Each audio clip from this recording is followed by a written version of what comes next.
नाथोबा केशदर्शनी परिहार देणे. उपाध्यवास आणि हे नाथोबास दोघांवरती अत्यंत प्रेम आहे स्वामींचं. त्यांना आता स्वतःहून स्वामींनी भेटीसाठी बोलावून घेतले आहे की नाही. आणि मग चांगले भटा भिक्षा करता बाईशी देखील होते. स्वामींच्या ठिकाणी सर्वांनाच भिक्षा मागून जेवावं लागत. हा नियम ग्रहितच आहे तो. तिथं आलं म्हणजे भिक्षा मागायची आणि जेवायची. 5 घरं मागायचे. आपणही मागितले पाहिजे की नाही. मग नाथोबा गावोनी आले. गोसाव्याशी उद्याचा पूजावसर झाल्यानंतर विहरणा विजय केले. स्वामी सरसे नाथोबास आहेत. गावा उत्तरी कपाळेश्वरा, दक्षिणे गुंफेशी. नाशिकचं वर्णन करतात आता हे स्थळ वर्णन. गाव कसं आहे ते. गावा उत्तरे कपाळेश्वर आजही मंदिर आहे तिथे. त्याच्या दक्षिणेला आधी ती गुंफा आहे आणि त्या गुंफेशी पूर्वे रामनाथाच्या पश्चिमे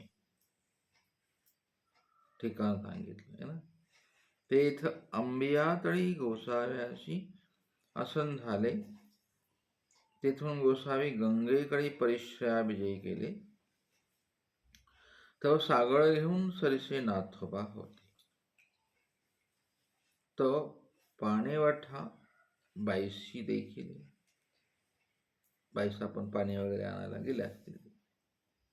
आओ आओ माय, कालची बटिकू बोडका की. कालची याची डोई बोडली आणि आजची एवढे केश काहीशेने झाले. ऐसा विस्मय झाला. तुम्ही बाई हा काल आला त्याच्या डोक्याला केस होते, आज म्हणाले आता बोडका कसं काय. असा बाईसांना आश्चर्य झालं. मग गोसावी उभ्या राहून उत्तर दिले. बाई तो हा नव्हे, तो याचा भाऊ, हे दोघे सारखेच. त्यांच्यासोबत कोण आलेले आहे. नाथोबासांच्या सोबत त्यांचे बंधू आलेले आहेत. ते म्हणतात हे त्यांचा भाऊ आहे. हे दोघे सारखेच दिसायला, जावळाचे भाऊ. तो गावा गेला होता, तो भागला म्हणून घरी राहिला. भागणे म्हणजे शिन्ने, थकणे. आणि हा आजी गावोने आला. हा तर गावून आलाय म्हणाले. इतुलेने बाईसाचे अन्यथा ज्ञान फिटले. हे अन्यथा ज्ञान मोठे विचित्र असते की नाही. अन्यथा ज्ञान, विपरीत ज्ञान. आणि कसलं ज्ञान आहे ते. अज्ञान. अन्यथा ज्ञानी कसं आहे. संसरणातलं सूत्र बनावर आयुष्मान. अन्यथा ज्ञानी जन्मले जे. कसं आहे. गेल्या वाटतं. गेल्या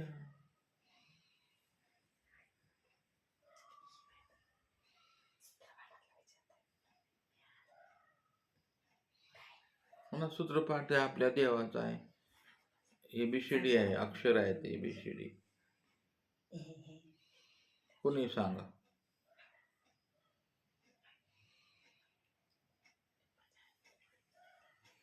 उद्या सांगा. तर ते असं अन्यथा ज्ञान फिटत नाही, पण फेडलं देवाने बाईसांचं.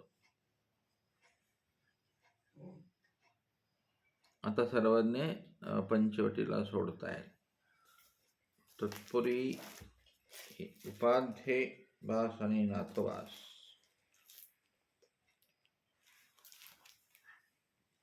हे दर्शनी परिवार ढकलिया केशदर्शनी परिवार देणे. वेगवेगळ्या पाठामध्ये वेगवेगळ्या रूपाने येतात ते. चांगदेव भट्ट आणि नाथोबा जावळाचे सारखेची. चांगदेव भट्ट आणि नाथोबा म्हणता येते ते. बाईशी चांगदेव भट्ट देखिले ते का बोडिके. नाथोबासाचे केस देखिलेले आहे आणि चांगदेव भट्ट बोडके देखील. तर ते म्हणतात कालिक्षौर केल्याने आज एवढे काही केस कायसे, तयाशी परिहार गोसावी दिला. दोघाची क्रिया एकेची वेळी एके पात्री घडली म्हणून जावळाचे होते. हे पूर्वनिदान सांगतात की जावळाचे लेकरं कधी जन्माला येतात ते सांगितलंय. दोघाची क्रिया एकेच वेळी एका पात्री घडली. म्हणजे कशी घडली असं सांगा बरं. दोघांचं जेवण आहे ते सांगतात. दोघाची क्रिया एकाच वेळेला एका पात्री घडली. कशी घडली असं पटकन बोलणार का? पुढे जाऊ मी. तुम्हाला आवडे असेल तर मी सांगेल ना, मी कशाला कथन करू रिकामा असलं तर पुढं. दोघांची क्रिया पण एकाच पात्रासाठी. एका वेळेला जेवण कसं घडल प्रश्न कळतो.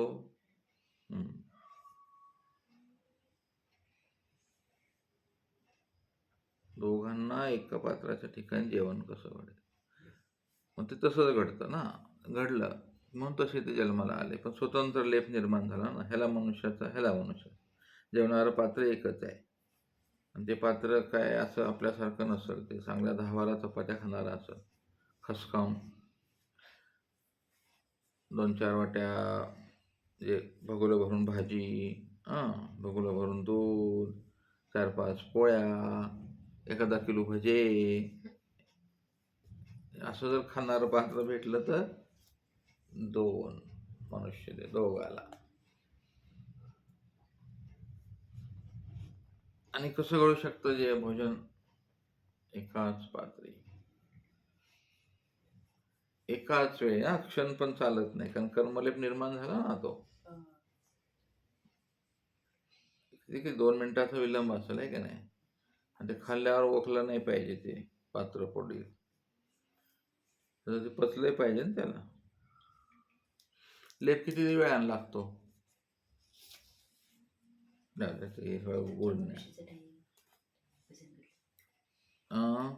घडल्या घडल्या का पचन झाल्यावर. पचन घडायला 3 तास लागतात. अन्न कुठल्याही तत्वाचा विचार करायचा असतो. जेवण घडल्या घडल्या तोंडातून इथून खाली गेलं का तिकडं जाऊन आल्यावर पचलंही पाहिजे ना त्याला. ते 2-4 किलो तर गेलं पाहिजे. त्यात जे रक्त मेद मावून झाल्यावर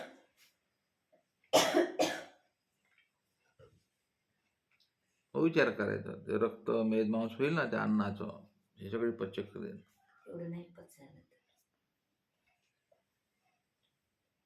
लेप पूर्ण कधी लावते माया.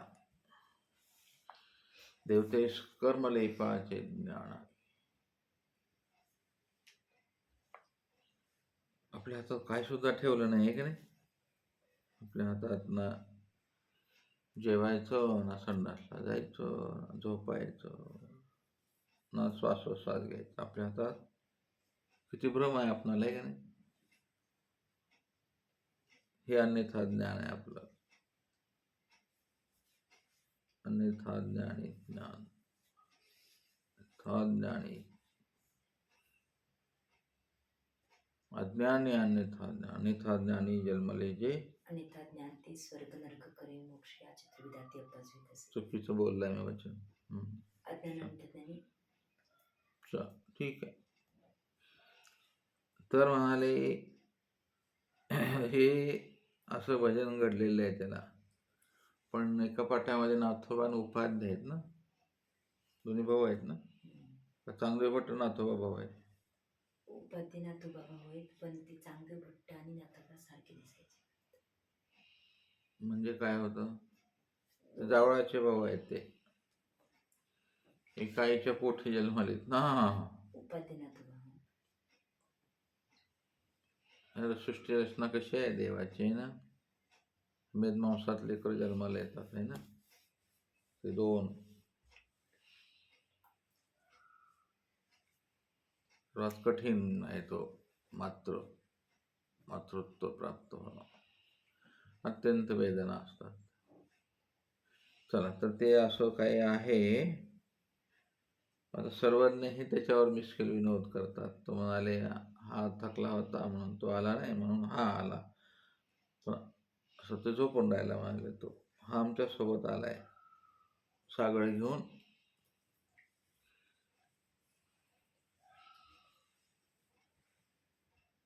आता अनेक हेतू ह्याच्या भोवती असतात. चला, एवढं कळलं बाद झालं तुला.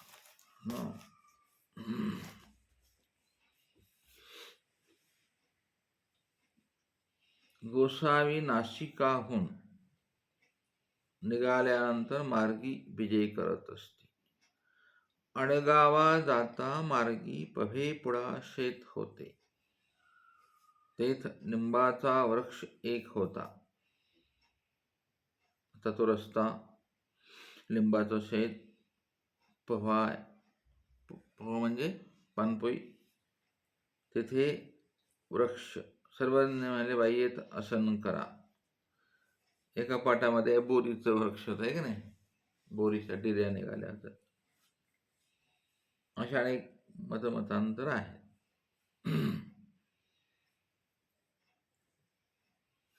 ज्ञानेश्वरांनी तो रेडा होता का हाल्या होता?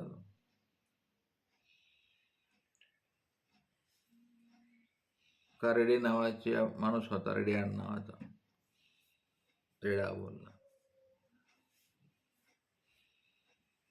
हे असं प्रत्येक ज्ञानेश्वरीचे 25 पाठ आहेत. ओवींमध्ये थोडे थोडे शब्दांचे फरक आहे, असं वगैरे वगैरे. तर बाईसा म्हणते बाबा येत असून किजत असे जे, परी हे अरण्य येथ पाणी नसे, गावाजवळी चालिजो का बाबा. बायसांचं दृष्टिकोन वेगळा. त्यामुळे इथं डोंगरात काय करायचं, झाडाखाली बसून, इथं पाणी बी नाही, काय बी नाही. सर्वज्ञ म्हणतात बाई येथीच्या प्रवृत्ती विषय हो जाणार, तरी येथ का असा. हे सगळं येथीच्या प्रवृत्ती ते नाशिकमध्येच आहे बरं का, आहे का नाही. विशेष करून हे सूत्र तिथलेच आहेत. बाईसांना पण तेच सूत्र सांगितले. का बरं असं व्हायलंय स्वामींना? स्वामी असंही काय की अरण्यात का थांबले, असे आपण चिंतन करायचं असतं. स्वामींच्या ईश्वर स्वरूपाला काय फिलिंग्स आल्या त्यावेळेस. थांबलाय म्हणायचं, जाळायचं आहे, बसा, आसन टाका, मला बसायचं इथे, मी थकलाय आता. अत्यंत उदासीनता आहे ना. बायसांचा दृष्टिकोन इथं पाणी नाही, अरण्य, जंगल, बाबा वाघ बी येईल, साप बी पेतील, कशाला आपण जाऊ पुढं गावाकडं. लगेच स्वामी म्हणाले तिच्या प्रवृत्ती विषय हो जाणार, नाहीतर मग तुम्ही या म्हणाले. येत का असं, या तुम्ही, जा इकडे जायचे तिकडं. असंच असतं नाही का सर्वीकडे. संसारात तिच्या प्रवृत्ती विषय झालं माहेर, परमार्गात विषय झाला नाही तर दुसऱ्या मार्गात. आता ते आमचे गुरु लोकांना माहीत असतं की कॅसेट इकडं कशी काय आली, हां हे बुवा तिकडं कसा काय गेला, ह्यानं इकडं काही केलं नाही बरोबर व्यवस्थित, गेलं तिकडं. मग ते बी गुरु समजून घेतात की आगावल्ली दिसते, नीट तसं राहिलं नसं म्हणून इकडं आलंय, गबाळात आहे, पानरट आहे का नाही, वारेनी पानरट उडती. हे आला मला कचरा तिकडला इकडं, आणि मग असं परमार्ग कचऱ्याला सामावून घेतो. 200 लोकांचा हा कचरा कुठे सामावतो नाही की नाही. कसंही वाय कसंही राय कसंही वा बस बोंबलं कर अभ्यास नको करू जाय तिकडे. आगाव असत आगाव बायांचं आगाव साधू असंच असतं, मार्ग बदलतात आहे ना. प्रत्येक गुरुची खावणी वेगळी आहे ना, तिथलं सगळंच वेगळं असतं. कुठं काय कुठं ग्रस्त मंडळीचंच करावं लागतं सगळं आहे की नाही. कुठं काय कुठं पोथीच नसते आहे की नाही. पोथीचा पत्ताच नसतो, करा खान टी व्ही बघत बसा. अनेक प्रकार असतात तिथे. उठलं की वरण भात. आम्हाला एका ठिकाणी गेलो आम्ही, सकाळी तुरीचंच वरण, संध्याकाळी तुरीचंच वरण. म्हणून आपल्याला काही तर जिंदगी काटायची व खायला पण नाही व्यवस्थित. त्याग करून आलेलं लय अवघड असते ना. चपाती सुद्धा नाही. सकाळी हायब्रिडची भाकर, संध्याकाळी ज्वारीची भाकर. वरणाचा खळगा आपला त्या गाडग्यात उकडलेलं वरण.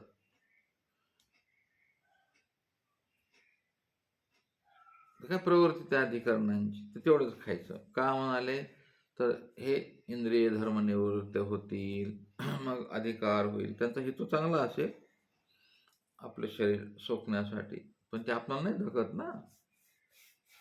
असं बऱ्याच ठिकाणी बरेच अडचणी असतात. एका ठिकाणी गेलं नुसतं खारटच पाणी प्यायला, पोट गुडगुड गुडगुड करायचं. काय अभ्यास करणार आपण नाही. पोट चांगलं असलं तर झोप येईल ना, पोट चांगलं असलं तर मन लागल. सकाळचा कार्यक्रम व्यवस्थित नाही झाला तर विचार करा बरं. स्वामींनी ठरवलं की सकाळी उठल्यावर तुम्हाला तो कार्यक्रमच नाही, कसं होईल. कितीदा जाऊन आलंच नाही बाहेर तर पंचायत आहे ना. निसर्गानं देवाची कृपा आहे. आता कुठे कुठे कृपा तुम्ही अनुभवायला पाहिजे. बाईसांना जमलं नाही ते, म्हणजे पाणी नाही काय नाही, पटकट म्हणाले भांडे कुठून आणू. बाईसांचं आपलं ते स्वयंपाक कसा करू असं, त्या उद्देशाने बाईसा म्हणलं स्वयंपाक तुम्ही या, जा बरं निघा तुम्ही. बाईसाने गुपचूप आसन टाकलं, आसने उपविष्ट झाले आणि उपाध्याते स्वामी म्हणतात, बटिका पहा पा ऐसे जा पा. असेल काय स्वामींचा हेतू. उपाध्ये गेले सागळ घेतली तिकडे पाणी, पाहिले तव नाही आले, जी तेवते पाणी नाही. म्हणजे कुठंच पाणी नाही म्हणाले आजूबाजूला. ही गोष्ट रूपाने ऐका आणि ह्या गोष्टीचं मंथन करा. तुम्ही दिवसभर ह्याला उभं टुकून सुद्धा बघत नाही केले, तुमचे मला आश्चर्यच वाटते. सकाळी काय ऐकलं त्याचं 10 मिनिटं तरी मनन करा. तेव्हा पाणीच नाही आहे. सर्वज्ञ म्हणतात, बटिका ऐसे ऐसे जागा ऐसे हान होईल. स्वामींनी ॲड्रेस सांगितलं, म्हणजे या दिशेला जा, तिथे पाणी भेटेल तुम्हाला. गेले तिकडे पाणी पाहिले तो देखील सरोवर भरला असे. उपाध्यवासांना सुरुवात आहे आता स्वामींकडून. म्हणाले मी तेवढा फिरला, पाणी तर जवळच आहे, सरोवर आहे, सागळ भरली. मग म्हणाले ऐसे गा आमचे गोसाय. हे सर्वज्ञांचं सर्वज्ञत्व प्रकाशतात.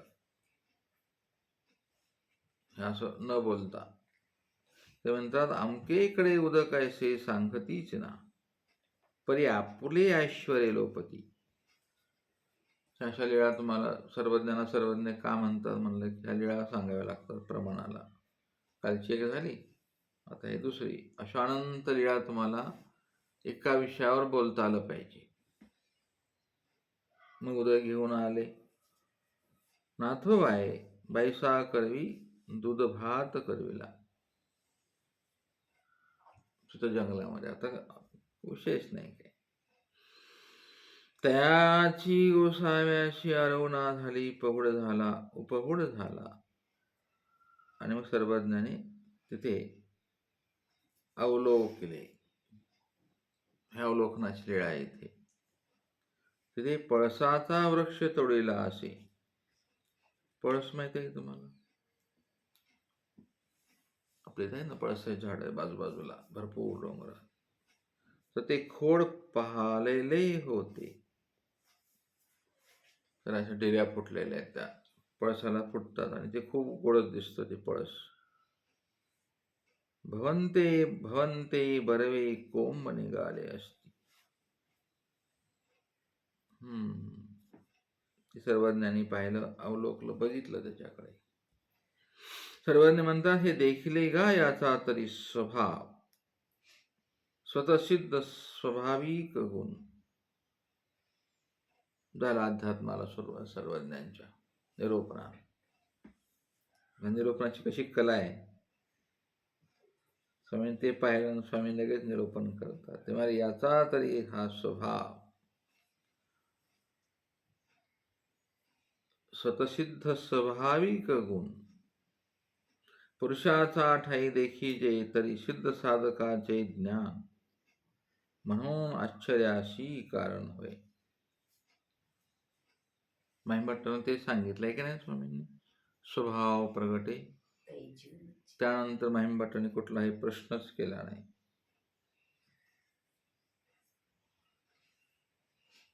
गेले विचार. त्यांचं काय त्यांना वचन कळलं असेल आहे की नाही. आपला स्वभाव नाही प्रगटत, आपला नासका स्वभाव प्रगटतो आहे की नाही.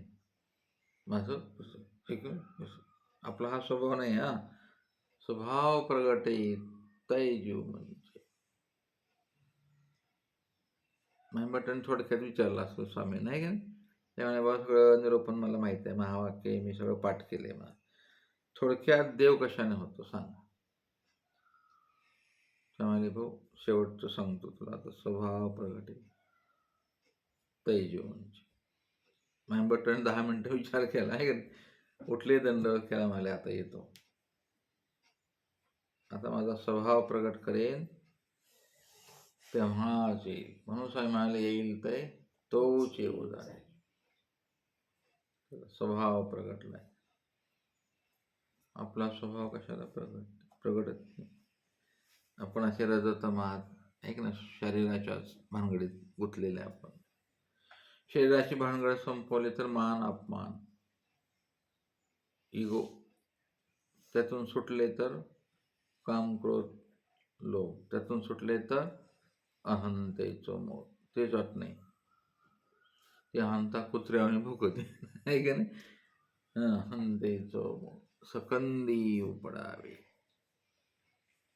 कशी सकाळी सात्विक झोप येते की नाही, छान वाटतं ना झोपायला. ते छान अहंकार पोचला जातो सकाळी. बैसान आता हे निरूपणच सर्वज्ञाने केले. स्वयं म्हणतात, हे जर पुरुषाचा आठे देखीजे तर सिद्ध साधकाचे ज्ञान, म्हणून आश्चर्याची कारण होय. ऐसे माणसाचा ठाई दिसे तरी चौरंगीची विद्या झाली म्हणजे. सर्वज्ञाने ते विद्या प्रकरण निरूपण केले. बाईशी पुसले, बाबा चौरंगीची विद्या म्हणजे काय बाबा. सर्वज्ञ म्हणाले, कवणे करावो सत्रसिंगी तळीवटी राज्य करीत. कोण एक राजा आहे, जवळ सप्तशृंगी आहे तिथे. तयाशी दोघी राण्या, 2 बायका. वडील राणीशी पुत्र होता तिला, तो रुपे स्वरूपे बरवा. तो शेजारी एकला निजेला होता. तो धाकुटी राणी आली, तियेशी विषय वासना झोंबू लागली त्या बाईला. त्याने म्हटले, ते माय तैशीच तू माय. ऐसे तेने निराकरिले त्या मुलानं. तेने तियेशी दैन्य झाली सावत्र माय. मग ती आपुला सर्वांगी नखे घातली, जाऊन शेजारी निजैली. बायांची नाटकं चालतात. स्वतःच कपडे फाडले, अंगाला नख वर काढले, असे तोंडाला. आणि मग तेवढ्या वेळात राऊ पारधीहून आला, शेजारांत गेला. आता ही धाकटी नाही ना, धाकटी प्रियच असती. राजा तिकडं गेलं, बघितलं त्याला. तर सोंगाला म्हणाले, बाई तू का ग निघलीस? तर ते न बोले. हे नाटक बायांचे सुरू झाले. संसारात त्याच्यामुळं दुःखी आहेत लोक, लय दुःखी.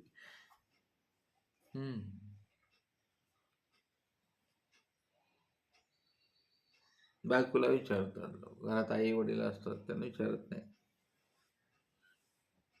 12 वर्ष संसार केला एका बायकोनं विचारलं पुरुषाला, जगात 25 स्त्रिया चांगल्या आहेत, तुम्हाला तुझी आई आणि तू.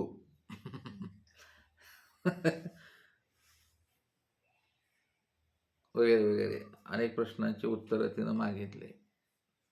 तू नवरा हुशार होता, अडकून पडलेला असतो माणूस. आई भाऊ कुणाचे चांगले आहेत? वडील ते म्हणाले, तुझा भाऊ तुझा बाप सर्वात चांगले आहे जगात.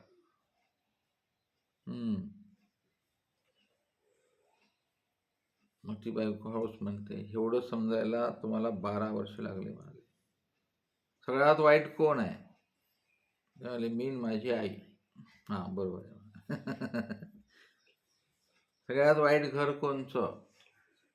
म्हणाले, मी माझं घर. सर्वात घर कोणचं? म्हणाले, तुझी आई आणि तुझ्या बापाचं घर. असं ते याच्यामध्ये सांगतो. गुगल गुरु मोठं गमतीशीरच आहे. असे सगळ्या प्रश्नांचे उत्तर दिले आणि त्या बाईच्या हातात ह्या प्रश्नाचे उत्तर द्या. दिले बाबा तिनं प्रश्नाचे उत्तर. असे कठीण काळ आहे. तर ते चरित्र असं दुसरीकडे जात आहे की नाही कधी कधी, तर ते आश्चर्यच आहे. सर्वांनी म्हणाले, ही ती बाई झोपली आणि हो तिकडून आला तो शिकार करून. एक नाही 2 नाही, भले नाटकं असतात बायाच्या. बाया झोपतातच का? राग आल्यावर काय समजत नाही. आहे की नाही? बिचारी 1 नाही 2. तर ते न बोले. मग तो गेला तिकडं जवळ. म्हणाले, अगं बाई सांगशी का ना? सांग ना. म्हणाले, तुला कोणी काय बोललं काय? तुला कोणी रागावलं का? हा हीच असते सगळीकडं. पळसाला पानं 3 स्वरूप बदलतं. कोणी इंग्लिशमध्ये बोलत असेल, एखादा सुशिक्षित फॅमिली इंग्लिशमध्ये, आहे का नाही? आणि ते गाऊन एक मोठे विचित्र चाललं आहे का नाही?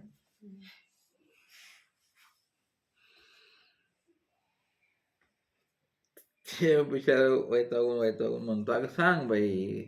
काय सांगू? म्हणाले, या घरात मला किंमत नाही. या आश्रमात माझे काय व्हॅल्यू आहे? झालं सुरू भांडण. तुझं काय? तुमचे निपुत्रे ऐसे ऐसे केले तुमच्या पोरानं, असं केलं. म्हणाले, बघा. मग नखे दाखविली तैसेची राहो सभा मंडपाशी आला. आता त्याला काय खरं खोटं बघितलंच नाही त्यानं. कसं वचन आहे स्वामींचं या संदर्भात बायकोच्या?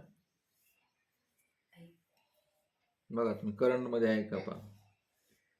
तुम्हाला फक्त मी सूत्रच विचारतोय.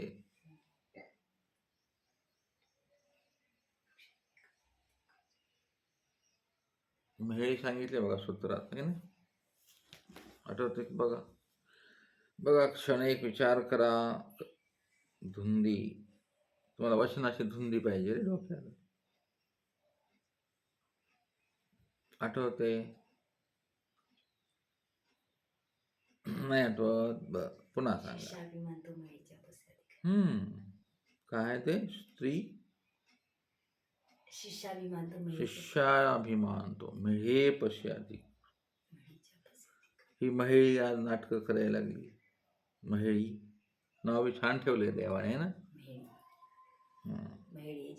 सगळे नातेवाईक संबंध सगळ्या संसारातले बायामुळे तुटतात, बायामुळे जोडतात. हा फक्त बैल असतो. दिवसभर ड्युटी करायची, येताना किराण्याचं ओझं आणायचं, बायकोच्या ताब्यात द्यायचं. ते बजेट मोठं, स्वयंपाकघर मोठं वाईट असतं ते ना. कष्ट ह्याच आहे की नाही, बैलावने राब राबतो बा. कुणी आलं तर चहा कर ग म्हणायची हिंमत नसते, तिनं मग केला तर जेवून जा म्हणावं पाहुण्याला, पण नाही केला तर फार कठीण आहे ते. अगोदर विचारावं लागतं, अगं पाहुणे आले त्यांना जेवून जा म्हणू का. तिनं जर म्हणली ना नाही नाही माझी मालिका आहे, बरं बरं असं का, बरं बरं बरं, मग इथे येणार बसणार, असं खूप लाजीवानी गोष्ट आहे ती. पाहुण्याला जेवायचं असतं पण नाही जेवू घालवू शकत. तो चला आपण बाहेर जाऊन, आता हॉटेल काढलेत म्हणून बरं आहे की नाही, चाललं बिचारे हॉटेल. ही अशी मजबुरी आहे आजकाल. गेलं बिचारं सभामंडपाला आणि त्यातही बोलावी कोणाला, पहिल्या बायकोच्या पोराला. एक नाही घेणं नाही देणं नाही काही नाही, त्याला पण विचारायला पाहिजे ना. अन्याय. विध्वंस लगेच बोलवले, जाणते पुराणिक बोलवले, असा असतो राजा. मग त्या पुढे सांगितले ऐशी काय केजे, डायरेक्ट निर्णयच. ते म्हणायचे ना ऐशी चौरंग केजे. ते मला याचं पाटावर बांधा, पाय तोडून टाका, हात तोडून टाका, संपला. ह्याला म्हणायचं चौरंग. पाठ कसा, स्टेबल कसं असं आहे का, हात पाय असा चौरंग करा म्हणाले. याचा मग गावाबाहेर चौरंग करीवला, तो त्या वाटा मच्छिंद्र आला. करून टाकलं तेवढ्यात ते कोण आले बा मच्छिंद्रनाथ. त्यांनी बघितलं, म्हणाले अरे हा तरुण मुलगा आहे, साधूचं दर्शन होणे महत्वाचं आहे ना. आणि अशा संकटाच्या वेळेला ते मच्छिंद्रनाथ आले. म्हणजे पुता हे ऐसे काही, तो ओरडत होता विवळत होता. ते म्हणाले बाबा माझ्यावर अन्याय झाला. मग मच्छिंद्रेने होऊन कपाटी श्रेयतळी घातला. मच्छिंद्रनाथ त्यांना घेऊन गेले कपाटात, म्हणजे गुहेमध्ये आहे की नाही, श्रेयतळी घातला. तिथे शिळा पडलेली होती. त्या ते म्हणाले पुता ही शिळा बघ तुझ्या डोक्यावर ठेवतो, हे शिळेकडे पाहतोच्यास, अनेकीकडे पाहाशी तरी शिळा तुझवरी पडेल. शब्द सामर्थ्य असतं साधूच्या शब्दात. शिळेत काय सामर्थ्य नव्हतं आहे का नाही. शिळेत काय सामर्थ्य असणार, पण ते शाद जर टांगले का नाही त्याशी, असं झोपवलं त्याला आणि त्याच्यावर शिळा ठेवली, म्हणाले ही पडलं खाली, पडला की तू मरशी. सामर्थ्याचा कार्यक्रम आहे ते, आगम साधन म्हणता येते सगळे. डोंगर उचलतात ते तर आहे की नाही. त्यांना काय ते म्हणाले बघ असं कर बाळा. बाळा म्हणाले तुझ्यावर अन्याय झालाय ना, बघ म्हणाले बघ. मग मंत्र उपदेशीला, शब्द इथं आलाय उपदेश आहे की नाही. म्हणून आपल्या पंथामध्ये उपदेश आहे का म्हणतात त्याला, उपदेश घेतला का. मंत्र उपदेश, चरित्रात अशा किती लीळा आहेत बरं तिथं. मंत्र उपदेशीला असा अर्थ शब्द येतो. असं चिंतन करायचं आपण आणि आपलं काळ दिवस देवाच्या जोडी टाकायचा. कसं उपदेशीला बहिर्या घेणे योगी संभव. तिथं पण उपदेशीला आहे. अशा अनेक लीळा आहेत सर्वज्ञांच्या, तिथं उपदेशीला उपदेश आणि उपदेश पुस्तक पण आहे. आणि म्हणाले मी ऐसा येते, मच्छिंद्रनाथ म्हणतात मी आता येतो. मंत्र दिला, लगेच मंत्र सिद्धी ना आहे की नाही. मंत्र सबीज होतात त्याला. आपले मंत्र निर्विजच राहतात की काय. 5 नावाचा मंत्र आहे की नाही. गुरुश्रद्धा राहत नसते शेवटपर्यंत आहे की नाही. त्याला अन्यथा ज्ञान, विपरीत ज्ञान, विकल्प, कखाय, वर्मस्पर्शी त्या गुरुवरच भोगतो हा विनाकारण आहे की नाही. जिथून तुम्हाला मंत्र आला, जिथून होय तिथे चालू च्याच विपरीत बुद्धी जातो. तिथे ते सगळं करतो. दुसरीकडे नाही त्याला दिसत बरं. जीव म्हणल्यावर सगळ्या ठिकाणी दिसलं पाहिजे ना त्याला. तो गुरुच्या ठिकाणी अनंत दोष पाहतो. म्हणजे त्याचा मंत्र निर्बीज होऊन जातो. अक्षरे निर्बीज होतात. मंत्रपाठच राहतो ना. मंत्रातलं स्वाधिष्ठान जातं आहे ना.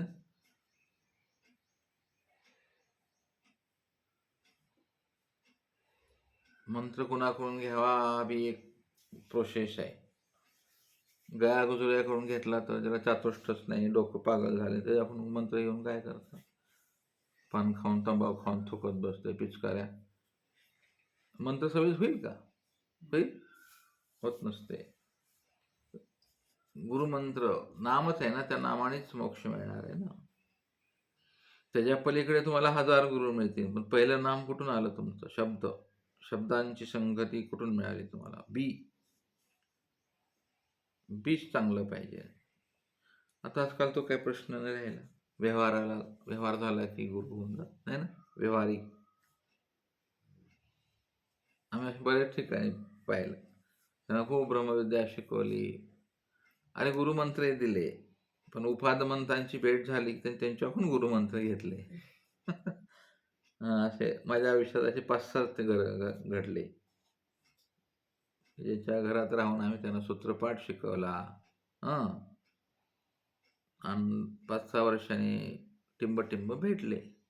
लगेच त्यांनी गुरुमंत्र दिला. म्हणजे हे सर्वसामान्य साधू काय गेले ते शिष्य गेले, सगळंच गेलं ते. हाती दुपट आला आपल्या. असा हा परमार्गाचा गुरुमंत्राचा गोंधळ आहे बरं. नाशिकमध्ये असा गोंधळ चालायचा. आता लोक बंद झाले ते. डबल मंत्र घेतात. म्हणजे ते आमचे गुरु येतच नाही तो आमच्या घरी. म्हणजे मी येतो ना, मग घ्या माझ्याकडून लगेच कान मंत्र. मग माझे बाबा त्याची पद्धत काही नाही म्हणाले. पहिल्या गुरुला 1000 लागले, आता 2000 द्या, कान धुवून घेतो आहे ना. कान धुण्याची एक पद्धत आहे. मग कान धुवायचा, मग बाबांनी कान धुतले. अशा अंधश्रद्धा खूप आहेत आहे की नाही. म्हणजे मी पाहायला अनुभवल्यात बा असं आता मागच्या वर्षापर्यंत. मग पुन्हा आम्ही गेले तिथं. बाबा असं केलं बरं आम्ही. काय वैराग्य, काय झाडी, काय डोंगर. अरे बापरे, म्हणलं हो हो हो, खूप छान झाला. आता काय म्हणावं आपण त्यांना. तर हे सगळं असा मंत्र उपदेश असा मच्छिंद्र भेटला पाहिजे.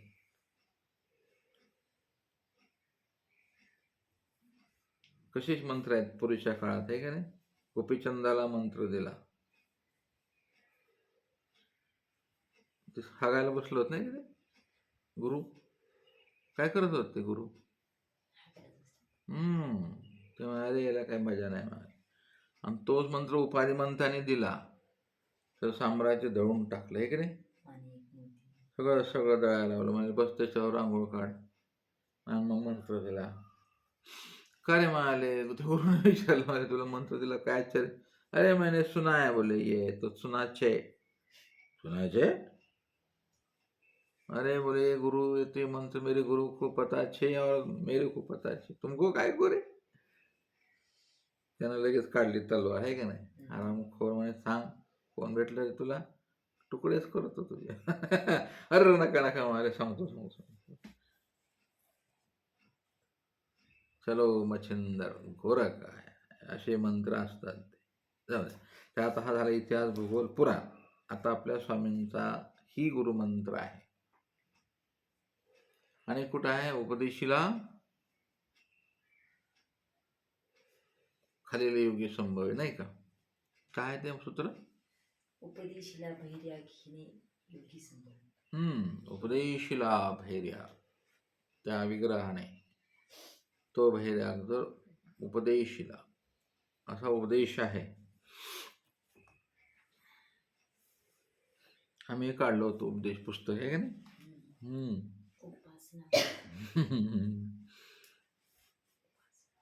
उपासना काढल्या जात असे लय पुस्तकं लिहायचे. किती 16 संस्काराचं एक पुस्तक लिहिलं होतं, मानवापंथी 16 संस्कार. नाही छापलं. आपण निवृत्तीपर आहे, आपला विषय येतोय, आपण प्रवृत्तीपर नाहीत ना, निवृत्तीपर आहे. मग 16 संस्कार कुठले आहेत? तिकडले आहेत ना. मग ते करायचे का नाही करायचे? गर्भापासूनचे संस्कार आहेत ना, ओटी भरण, नामकरण, आहे की नाही, बारशे, उष्टावण, किती संस्कार आहेत ते? 16. मग आपल्या उपदेशी लोकांनी करायचे का नाही करायचे हे संस्कार? त्या पद्धतीने करायचे का ह्या पद्धतीने करायचे? कसं वाटतं तुम्हाला? आपण तर संन्यासी, आपला तर विषयच नाही. पण त्यांनी काय करायचं? मग त्यांनी दुसरे साधू बोलायचे का देवतेचे संस्कार करून घ्यायचे? मग आपण ईश्वराचे करायचे की नाही करायचे? कारण आपण प्रवृत्तीला विरोध आहे, आपण निवृत्तीपर आहे. अशा गोंधळामध्ये हा विषय असा राहून गेला, ड्रॉप झाला तो. मग लिहिले होते मग तसंच आहे ते. त्या उपदेशाने काय आठवावं बाबा, नाही का? त्या लेकर होतीलच ना, सगळेच काय संन्यासी थोडीच होणार आहेत. आणि का व्हावं त्यांनी कर्म सोडून, नाही का? त्यांच्या ऋणांबंधात संन्यासच नाही तर त्यांनी का संन्यास घ्यायचा तेव्हा घेतील. पण तुमचा आग्रह का? अशा सगळ्या गोंधळामध्ये आपण त्या गरीब उपदेशाचा विचारच केला नाही, आहे की नाही? त्याच्या घरात संस्कार कसे पाहिजे? वास्तुशांती आपणच करतो. वास्तुशांती आपला संस्कार आहे का? कुठला आहे? आपला नाही ना. आपण का जातो वास्तुशांतीला? नाही, तो आपल्या देवाचा उपदेश आहे. मग संस्कार ते बी केलं होतं. वास्तू त्याच्यामध्ये, त्या पुस्तकामध्ये वास्तुशांती कशी असावी, उपदेशाने काळसर्प शांती कशी करावी. उपदेश घरीच करायचं, साधूच कामच नाही. बोलू वाटलं तर बोलवा, पण साधूला व्यवस्थित त्याला पूजन भजन करा. आता त्या साधूंचं खूप चांगलं झालं असतं, ते पुस्तक प्रसिद्ध झालं असतं जगभर, आहे की नाही? नामकरण सोहळा कसा करावा, मृत्यूचा विधी कसा करावा, 10व्या दिवशी आपल्या घरातून तो आत्मा पिंड कसा वाटला व्हावा, असे सगळे संस्कार त्या पुस्तकात संग्रहित होते. मेल्यानंतर कुठला संस्कार करावा घरात असेपर्यंत? मृत्यूच्या वेळेला कुठला संस्कार? तिकडे महामृत्युंजय मंत्र म्हणतात, आहे नाही? कुणीतरी मरणारच आहे ना. उपदेशी, साधूच नाही. तो उपदेशी मरायला लागल्यावर घरातल्या लोकांनी काय करावं, मेल्यावर काय करावं, अशा अनेक प्रश्नांच्या मालिका समाजासाठी आजही मोकळ्या आहेत. मग तो एकटाच बाबा आहे आता पंथात, तो म्हणतो मी इथं पितृदोष नसतो. तिथंच का नसतोय? असं सगळा अज्ञान अन्यथा ज्ञान सगळं मिक्स झालेलं आहे. आणि उपदेशी भरडला जातो, आहे की नाही? जो आपला अन्नदाता आहे. बघा आपला अन्नदाता, हे असं आहे ते कार्यक्रम आपला. सगळ्यांच्या मठाने गोण्याच्या गोण्या येतात. कुठून कोण देतात? बिचारे उपदेशी देतात ना. मग त्यांच्यासाठी आपण काय उपयोगी जातो, हा एक विचार इथे आपण केलाच पाहिजे. पण करून सोडून दिला आपण, आहे की नाही? तर तो आज मच्छिंद्रनाथ आणि तो गुरुमंत्र उपदेश त्यामध्ये पुता बघ बघायचा, नाही तर पडला की मिळाला बघतो.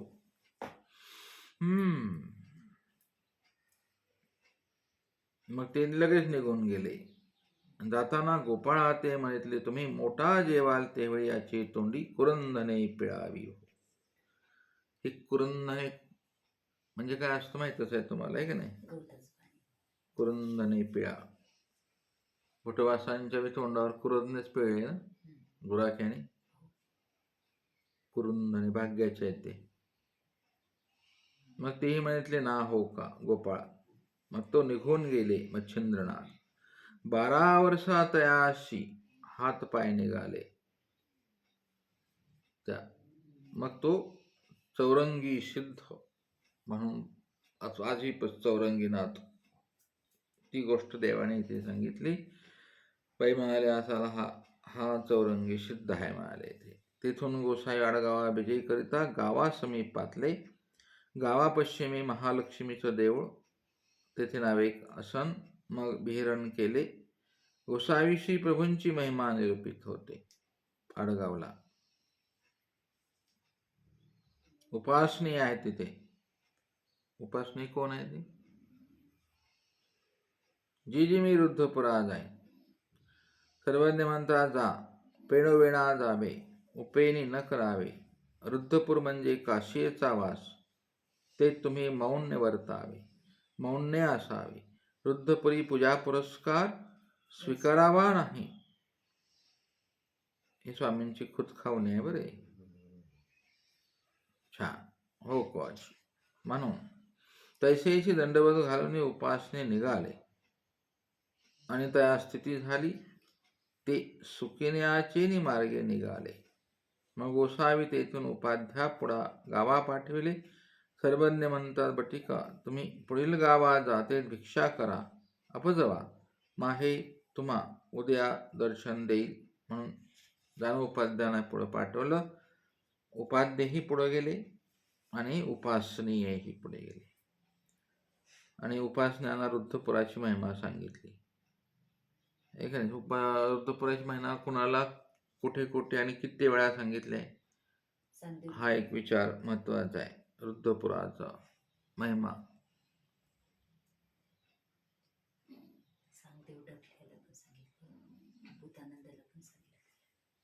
अशा अनेक ठिकाणी अनेक वेळेला सर्वज्ञांनी रुद्धपूरला सिंदुर्णीला सांगितलंय की नाही. आता इथे सांगितलं आणि कुण्या कुण्या गावाला सांगितलं बरं. असं चिंतन करा. आणि आता आपण हा विषय इथे थांबू. सकाळचा वेळ आहे.